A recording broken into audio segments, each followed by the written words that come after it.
Anda kembali bersama kami di Top News. Pemirsa, misi Presiden Prabowo Subianto mengentaskan kemiskinan dalam Asta Cita lewat program 3 juta rumah per tahun masih dihadapkan sejumlah tantangan.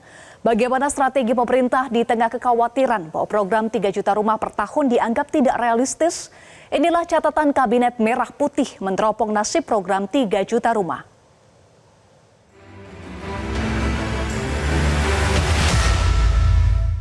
Masih melihat sebagian saudara-saudara kita yang belum menikmati hasil kemerdekaan. Terlalu banyak saudara-saudara kita yang berada di bawah garis kemiskinan. Mimpi Presiden Prabowo Subianto mengentaskan kemiskinan dalam misi Asta Cita lewat program 3 juta rumah per tahun masih dihadapkan sejumlah tantangan. Salah satu tantangan yang paling kentara adalah persoalan anggaran.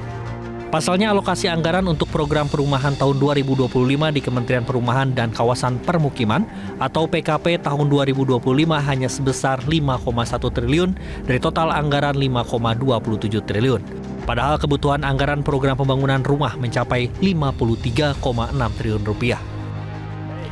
Dalam rapat kerja dengan Komisi 5 DPR pada Selasa 3 Desember 2024, Menteri PKP Marwar Sirait mengatakan, anggaran kementerian yang digawanginya bersumber dari pecahan anggaran Kementerian Pekerjaan Umum dan Perumahan Rakyat yang sebelumnya telah diketuk palu sebesar 116,22 triliun rupiah di tahun 2025.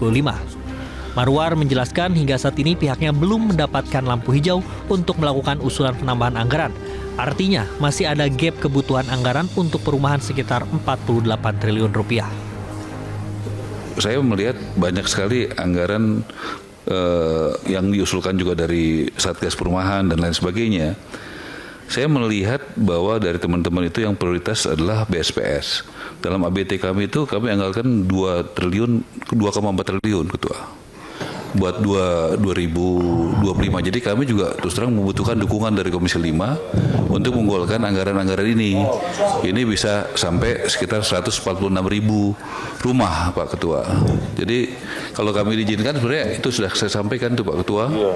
Ya, apa yang kami usulkan. Kemudian juga kalau program kami yang paling besar itu FLPP, karena kami sudah lihat dalam sebulan ini saya sudah ketemu asosiasi beberapa kali, ketemu sama bank, BTN, juga ketemu beberapa komponen daripada perumahan. Itu program yang paling mereka suka itu adalah FLPP karena kredit macetnya sedikit, kemudian juga peminatnya banyak, ya, dan developernya juga happy, Pak. Jadi ekosistemnya itu jalan. Makanya saya ajukan 800.000 rumah, Pak, buat tahun depan. Nah, tapi kalau saya ajukan ini kan pembahasan anggaran, ya. Jadi ini ABT kami ya begini, Pak Ketua. Rencana ABT kami ya begini. Meski dengan anggaran terbatas, Marwar mengaku optimis bakal merealisasikan target program 3 juta rumah per tahun dengan rincian 2 juta rumah di perdesaan dan 1 juta rumah di perkotaan melalui sejumlah strategi diantaranya dengan menggandeng developer, bank, hingga pelaku usaha swasta lewat program CSR. Politikus Partai Gerindra ini juga mengajak Asosiasi Pengembang Perumahan dan Permukiman Seluruh Indonesia atau APERSI untuk ikut mewujudkan program 3 juta rumah per tahun, seperti yang dicanangkan Presiden Prabowo Subianto. Kan harus jadi bangsa yang optimis. Saya tentu sebagai anak buahnya Presiden Prabowo juga harus optimis. Di tengah berbagai keterbatasan dan kendala, ya kita berjuang, kita berdoa, kita berkolaborasi, bekerja sama dengan semua, dengan asosiasi, dengan REI, dengan APERSI, dengan Himpera, dan lain sebagainya, ya. Kita juga melakukan efisiensi, ya.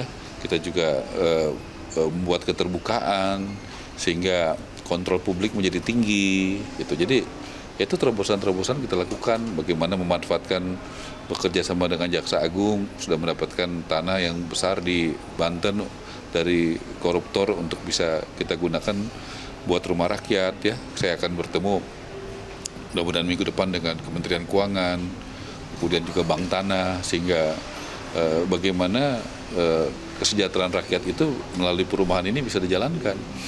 Tergantung, kalau di kota pasti kebanyakan kan ke atas, ya. Kalau di desa kebanyakan pada umumnya ya rumah tapak, ya, begitu. Jadi tergantung situasinya, tergantung masyarakatnya, tergantung kondisi tanahnya juga, tergantung minatnya juga. Kita nggak bisa memaksakan. Jangan lagi nanti ada rumah susun yang dibangun misalnya, tapi tidak dihuni karena tidak sesuai dengan kebutuhan masyarakat, gitu. Menanggapi ajakan Menteri PKP Marwar Sirait, Ketua Umum Apersi Junaidi Abdillah menyatakan siap mendukung program 3 juta rumah per tahun. Walaupun diakui Apersi, selama ini pihaknya juga menghadapi beberapa hambatan.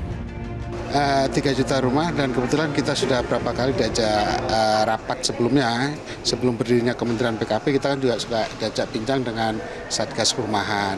Nah, kami memahami ternyata 3 juta rumah ini masuk akal, ya kan? 1 juta rumah yang selama ini kan sudah berjalan, ya kan, sebelum adanya Kementerian PKP. Nah, tinggal 2 juta ini yang fokus ke pedesaan. Artinya kami optimis kok itu, pasti jalan itu ya. Nah, hambatan-hambatan itu pasti banyak. Nah, selama ini lebih banyak pada sinkronisasi aturan lintas kementerian. Nah, itu masih banyak yang perlu ditembus, perlu dikonsolidasikan sehingga aturan yang buntu membuat program 3 juta rumah ini akan kesulitan, seharusnya harus koordinasikan dengan baik. Pengamat tata kota Nirwono Yoga mengatakan, sebenarnya program 3 juta rumah per tahun sangat bagus. Namun, baginya program itu sulit direalisasikan di tahun 2025. Nirwono pun memberikan sejumlah catatan yang harus diperhatikan pemerintah, terutama soal mempersiapkan rencana strategis. Dalam catatan saya, tentu dalam tahun pertama tidak mungkin tercapai. 2025 ini tentu tidak akan tercapai 3 juta rumah ya. Oleh karena itu justru di 2025 yang perlu disiapkan adalah rencana strategisnya. Dalam 2026 sampai 2029 tadi bagaimana mengejarnya. Dan ini juga perlu tidak harus 3 juta langsung ya. Bisa jadi bertahap misalnya ya. Di tahun 2026 mungkin baru 1 juta, 2027-nya baru 2 juta gitu ya. Baru 2028 bisa ditargetkan 3 juta per tahun misalnya. Jadi strategi itu yang harus disusun sehingga dapat dilaporkan kepada Bapak Presiden. Target 3 juta di awal tentu tidak mungkin tercapai. Ini yang pertama. Yang kedua, ini terkait juga dengan cara berpikir membangun. Ya. Kalau membangun hunian vertikal di perkotaan, apalagi dengan 1 juta tadi itu, tidak mungkin lahan tadi tersedia harus dengan cara membeli. Ya. Karena lahan di kota sangat mahal nih Mbak Elma. Oleh karena itu, lahan yang paling realistis adalah pemerintah daerah, kota, kabupaten, dan provinsi segera melakukan pendataan aset lahan. Ya. Aset lahan mereka apa saja, di mana saja di kota yang bisa dimultifungsikan ya, untuk bangunan rusun. Misal seperti yang sempat di berbagai debat, misalnya pemanfaatan pasar, ya, pemanfaatan sekolah, pemanfaatan kantor kelurahan atau kecamatan ya, yang kemudian dapat digunakan juga untuk rumah susun ya. Bentuknya seperti ini sederhananya. Kalau kita bicara taruhlah kantor kecamatan atau kantor kelurahan lah yang paling mudah ya, karena lahan statusnya pasti clear and clean, pasti milik pemerintah ya. Tidak perlu pembebasan lahan, tinggal fungsinya berubahnya seperti ini. Di bawah di basement itu digunakan untuk parkir ya, kemudian nanti disediakan taman lantai dasarnya. Kemudian lantai 1, 2 itu untuk kantor kelurahan misalnya. Lantai 3 sampai dengan lantai 5 digunakan untuk kegiatan UMKM, co-working space gitu misalnya. Baru di lantai 6 ke atas sampai 20 bahkan 30 digunakan untuk unit rusunawa. Untuk perdesaan yang harus dilakukan adalah bagaimana memberdayakan masyarakat ya. Lokasi-lokasi desa mana saja yang akan dibangun ya. Sistem pembangunannya bisa kita kembangkan dengan sistem gotong royong ya. Jadi pada saat membangun rumah, mereka merenovasi rumah, merapikan rumah, bahkan membangun rumah, itu selalu dikerjakan secara gotong royong oleh masyarakat itu. Tujuannya apa? Ada 3. 1, menggerakkan kegiatan masyarakat itu sebagai pelaku utama pembangunan rumah mereka ya, bukan oleh developer atau kontraktor ya. Karena kalau di desa tentu akan lebih mudah kalau warga tadi membangun di desanya sendiri. Sejauh ini pemerintah Prabowo Gibran telah membuat sejumlah terobosan untuk mewujudkan program 3 juta rumah per tahun.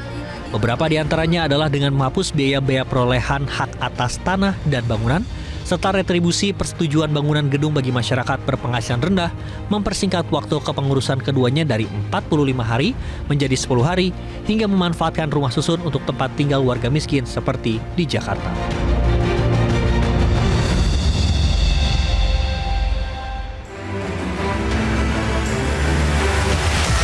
Jelajahi cara baru mendapatkan informasi. Download Metro TV Extend sekarang.